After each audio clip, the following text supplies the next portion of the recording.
am back. Oh, it's good to be back. For those of you who do not know, I have been away at college since August, but now I am back, and I'm really excited to make more content. And believe me, there is like a lot in store, so stay tuned, or not.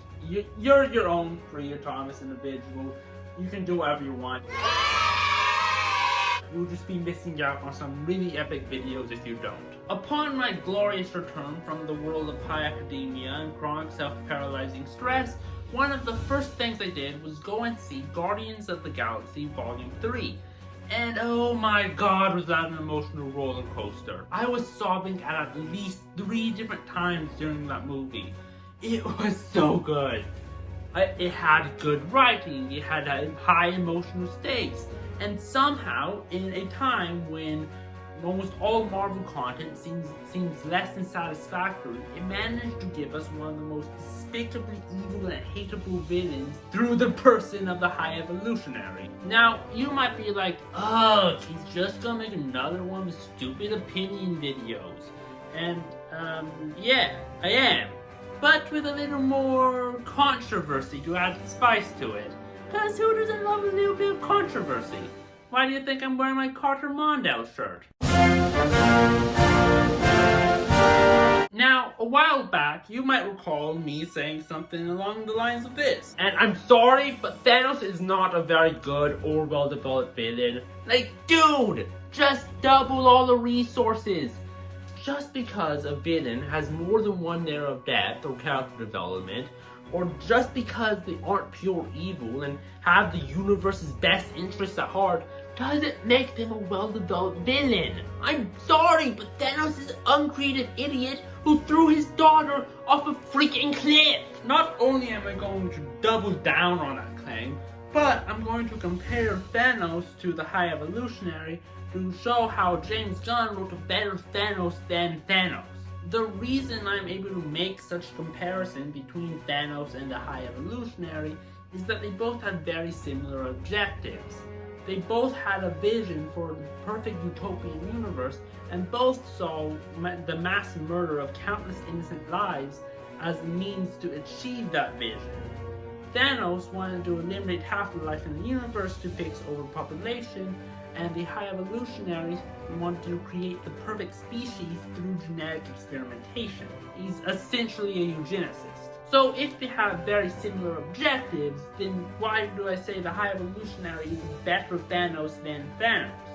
Well, it comes down to the principle of show, don't tell. When we are introduced to Thanos, we are told that he's a genocidal maniac, but we don't see it. For instance, we don't see his prior purges of planets. We are told about them. The entire time I knew Thanos, he only ever had one goal. To bring balance to the universe by wiping out half of all life. He used to kill people planet by planet, massacre by massacre. Including my own. 300 dwarves lived on this ring. I thought if I did what he asked, they'd be safe. I made what he wanted. A device capable of harnessing the power of the stones. And he killed everyone anyway. The closest we come to seeing the murderous extent that Thanos is willing to go to get what he wants before the end of the movie is with Gamora on Boromir. But even that scene is emotionally empty for me because we never actually see any prior evidence that Thanos actually loved Gamora. So instead of being a scene about a father sacrificing what he loves most to get what he wants most, which has emotional depth, it comes off as being a scene about the evil guy who we are told is evil throwing his daughter, who we are told he loves, off a cliff, which is emotionally shallow. Do you see the difference? Similarly, with Nebula, we are told that he tortured her and replaced all her body parts with machinery. As a child, my father would have Gamora and me battle one another in training. Every time my sister prevailed, my father would replace a piece of me with machinery, claiming he wanted me to be her equal. But she won. Again, and again, and again, never once refraining. But we never actually see it. Even when he kills half of life in the universe, he does so by snapping his fingers and running, which is pretty cowardly if you ask me. He does this instead of sticking around and actually seeing the consequences of his actions. Like, seriously, that's what he's willing to do to get what he wants. Snap his fingers and run. Imagine how much better Infinity War would have been if Thanos had dusted himself in the blip. It would have shown true conviction because it would have shown that he himself was willing to die to get what he wanted.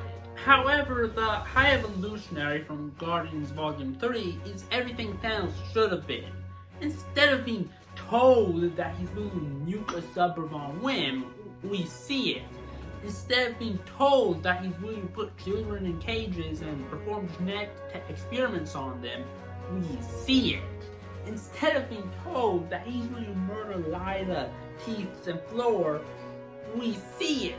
And instead of being told that he's willing to perform horrific genetic experiments on animals, we see it. To the extent that PG-13 movie will allow, of course. The High Evolutionary was a significant threat to the heroes, and he was a presence that you could feel from beginning to end of the movie. Thanos, on the other hand, was only a threat to the heroes because the script said he was.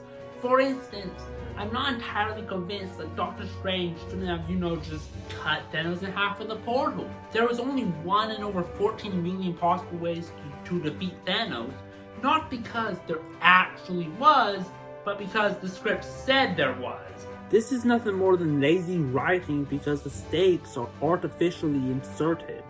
Instead of showing us that Doctor Strange's statement was true, the movie actually shows us the opposite, because multiple Avengers come really close to single-handedly defeating Thanos just by using their brains for a few seconds. For instance, Thor at the end of Infinity War, or Wanda in Endgame. In other words, there's nothing inherent about Thanos that makes him a threat. It's only what the directors say he is. Another way in which Thanos fails to be an effective villain is in the kind of threat he poses to the heroes. It is an entirely physical threat as opposed to a personal one. This contributes to a larger problem with Marvel, where the writers feel obligated to make each villain more and more and more powerful with each successive movie until it just eventually just spirals into absurdity. I mean, just look at King the Conqueror, who can literally erase whole timelines. However, if a villain can pose a psychological, mental, or emotional threat to the heroes instead of a solely physical one, then this constant ramping up of power is unnecessary. This is something that movies like Guardians of the Galaxy Volume 3 and Spider-Man No Way Home do really well. The High Evolutionary is not the most powerful guy in the universe. He's just a guy you could theoretically shoot with a gun just like anyone else. The name's Rocket. Rocket Raccoon. However, he posed such a significant threat to the Guardians because of his connections to Rocket's past. Like, yes, he wanted to beat up and kill the Guardians, but his punches were much more personal than just that. For instance, he wanted to kill Rocket so that he could inflict the same torture that Rocket endured on countless generations of future animals.